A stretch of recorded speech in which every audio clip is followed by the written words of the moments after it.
ଷୋଡ଼ଶ ପରିଚ୍ଛେଦ ବାକ୍ୟ ପ୍ରକରଣ। ମନର ଭାବକୁ ପ୍ରକାଶ କରୁଥିବା ଗୋଟିଏ ଗୋଟିଏ ପୂର୍ଣ୍ଣାଙ୍ଗ ଉକ୍ତିକୁ ବାକ୍ୟ କୁହାଯାଏ। ଉଦ୍ଦେଶ୍ୟହୀନ ବା ଲକ୍ଷ୍ୟହୀନ ପଦମାନଙ୍କୁ ପାଖାପାଖି ରଖିଦେଲେ ବାକ୍ୟ ହୁଏ ନାହିଁ। ପ୍ରତ୍ୟେକ ବାକ୍ୟର ଦୁଇଟି ଭାଗ ଅଛି। ପ୍ରଥମଟି ହେଉଛି ଉଦ୍ଦେଶ୍ୟ ଏବଂ ଦ୍ୱିତୀୟଟି ହେଉଛି ବିଧେୟ। ଉଦ୍ଦେଶ୍ୟ କ'ଣ? ଯାହା ବିଷୟରେ କିଛି କୁହାଯାଏ ତାହା ଉଦ୍ଦେଶ୍ୟ। ଉଦାହରଣ ସ୍ୱରୂପ, ମୁଁ ଦିଲ୍ଲୀ ଯିବି। ଗାଈ ବୋବାଳି ଛାଡ଼ିଲାଣି। ଭୀମ ଦୁର୍ଯ୍ୟୋଧନକୁ ମାରିଥିଲେ। ଚଢ଼େଇଟି ଗଛ ଡାଳରେ ବସିଛି। ତ ଏଥିରେ ମୁଁ, ଗାଈ, ଭୀମ ଓ ଚଢ଼େଇଟି ଏସବୁ ହେଉଛି ଉଦ୍ଦେଶ୍ୟ, କାରଣ ଏଇମାନଙ୍କ ବିଷୟରେ କିଛି କୁହାଯାଇଛି। ତ ଏଇ କଥାଟିକୁ ଅନ୍ୟ ଭାବରେ କୁହାଯାଇପାରିବ, କିନ୍ତୁ ବାକ୍ୟର କର୍ତ୍ତା ହିଁ ହେଉଛି ଉଦ୍ଦେଶ୍ୟ। ବିଧେୟ କ'ଣ? ଉଦ୍ଦେଶ୍ୟ ବିଷୟରେ ଯାହା କୁହାଯାଏ ତାହା ହେଲା ବିଧେୟ। ପୂର୍ବରୁ ଯେଉଁ ଚାରୋଟି ଉଦାହରଣ ଦିଆଯାଇଛି ତହିଁରେ ଦିଲ୍ଲୀ ଯିବି, ବୋବାଳି ଛାଡ଼ିଲାଣି, ଦୁର୍ଯ୍ୟୋଧନକୁ ମାରିଥିଲେ ଏବଂ ଗଛ ଡାଳରେ ବସିଛି ଏସବୁ ବିଧେୟ, କାରଣ ମୁଁ, ଗାଈ, ଭୀମ ଓ ଚଢ଼େଇଟି ଏହି ଉଦ୍ଦେଶ୍ୟ ବା କର୍ତ୍ତା ଗୁଡ଼ିକର ସମ୍ପର୍କରେ ଯଥାକ୍ରମେ ଦିଲ୍ଲୀ ଯିବି, ବୋବାଳି ଛାଡ଼ିଲାଣି, ଦୁର୍ଯ୍ୟୋଧନକୁ ମାରିଥିଲେ ଓ ଗଛ ଡାଳରେ ବସିଛି ଏସବୁ କୁହାଯାଇଛି। ତେଣୁ ଏହି ଅଂଶଗୁଡ଼ିକ ବିଧେୟ। ବାକ୍ୟର ପ୍ରକାରଭେଦ। ସରଳ, ଯୌଗିକ ଓ ଜଟିଳ ଭେଦରେ ବାକ୍ୟ ତିନି ପ୍ରକାର। ଯେଉଁ ବାକ୍ୟରେ ଗୋଟିଏ ମାତ୍ର ସମାପିକା କ୍ରିୟା ଥାଏ ତାହାକୁ ସରଳ ବାକ୍ୟ କହନ୍ତି, ଯଥା ମୁଁ ଭୁବନେଶ୍ୱର ଯିବି। ଏହି ପ୍ରକାର ସରଳ ବାକ୍ୟରେ କର୍ତ୍ତା ସହିତ ତାହାର ବିଶେଷଣ ଓ କ୍ରିୟା ସହିତ ତାହାର କର୍ମ ଓ କ୍ରିୟା ବିଶେଷଣ ମଧ୍ୟ ସ୍ଥାନ ପାଇପାରନ୍ତି, ଯଥା ଭଲ ପିଲାଟି ସୁନ୍ଦର ବହିଟିଏ ଧରି ଜୋରରେ ଦୌଡ଼ୁଛି। ଏହା ମଧ୍ୟ ଏକ ସରଳ ବାକ୍ୟ।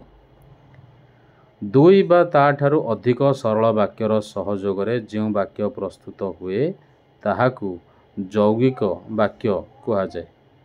ଏଥିରେ କିନ୍ତୁ, ଓ, ଏବଂ, କିମ୍ବା ପ୍ରଭୃତି ଶବ୍ଦର ବ୍ୟବହାର କରାଯାଇଥାଏ, ଯଥା ସେ ପରିଶ୍ରମ କରୁଛି କିନ୍ତୁ ଫଳ ପାଉନାହିଁ।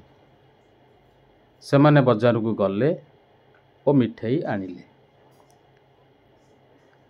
ଯେଉଁ ବାକ୍ୟରେ ଗୋଟିଏ ପ୍ରଧାନ ବାକ୍ୟ ଏବଂ ଏକ ବା ଏକାଧିକ ନିର୍ଭରଶୀଳ ଉପବାକ୍ୟ ଥାଏ ତାହାକୁ ଜଟିଳ ବାକ୍ୟ କୁହାଯାଏ, ଯଥା କେହି ସ୍ୱପ୍ନରେ ସୁଦ୍ଧା ଭାବିନଥିଲେ ଯେ ଅକ୍ଟୋବର ମାସରେ ଏଭଳି ଏକ ପ୍ରଳୟଙ୍କରୀ ବାତ୍ୟା ହେବ। ଏହି ବାକ୍ୟଟିରେ ଗୋଟିଏ ପ୍ରଧାନ ବାକ୍ୟ, ଯେଉଁଟାକି ହେଉଛି କେହି ସ୍ୱପ୍ନରେ ସୁଦ୍ଧା ଭାବିନଥିଲେ, ଏବଂ ଗୋଟିଏ ଆଶ୍ରିତ ଉପବାକ୍ୟ ଯେ ଅକ୍ଟୋବର ମାସରେ ଏଭଳି ଏକ ପ୍ରଳୟଙ୍କରୀ ବାତ୍ୟା ହେବ ତାହା ରହିଛି। ପ୍ରଧାନ ବାକ୍ୟକୁ ସ୍ପଷ୍ଟ କରିବା ନିମନ୍ତେ ହିଁ ଆଶ୍ରିତ ବାକ୍ୟର ବ୍ୟବହାର ହୋଇଛି। ବାକ୍ୟ ପରିବର୍ତ୍ତନ। ବାକ୍ୟାର୍ଥରେ କୌଣସି ପରିବର୍ତ୍ତନ ନ କରି ଗୋଟିଏ ପ୍ରକାର ବାକ୍ୟକୁ ଅନ୍ୟ ପ୍ରକାର ବାକ୍ୟରେ ପରିଣତ କରିବା ହେଉଛି ବାକ୍ୟ ପରିବର୍ତ୍ତନ। ଉଦାହରଣ ସ୍ୱରୂପ, ସରଳ ବାକ୍ୟକୁ ଯୌଗିକ ବାକ୍ୟରେ ପରିବର୍ତ୍ତନ କରିବା। କେମିତି?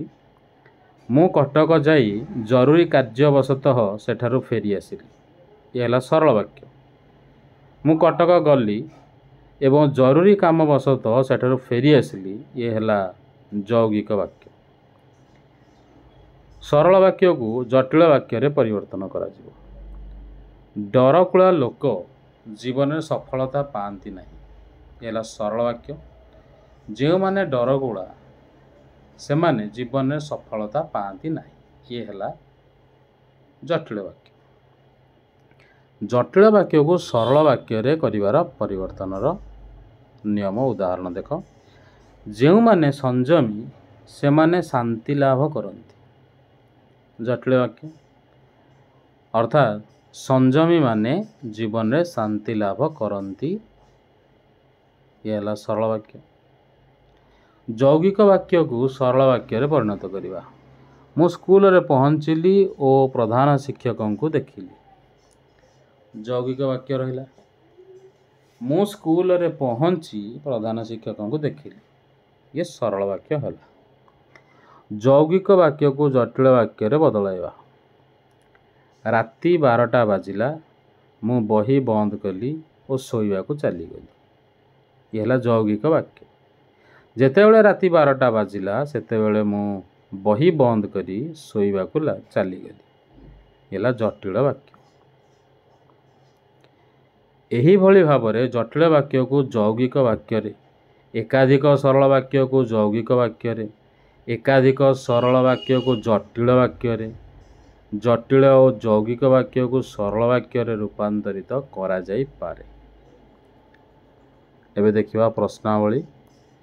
वाक्य काहाकू कहंती, उद्देश्य काहाकू कहंती, विधेयर संज्ञा कौन,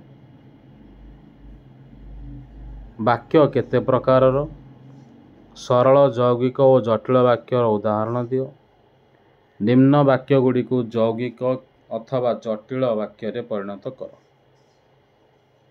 वर्षा हेले फसल भल हेबो, से आसिले मु रहिबी, से बजार को जाई परिबा आनिले। निम्नलिखित वाक्य गुड़ी को सरल वाक्य रे परिणत कर। जे केवल विद्वान नुहंती दयालु मध्य। जे तुमको गाली देइथिला से आसीछि। तुम्भे मते जेउ बहीटी देइथिलो ताहा नियो।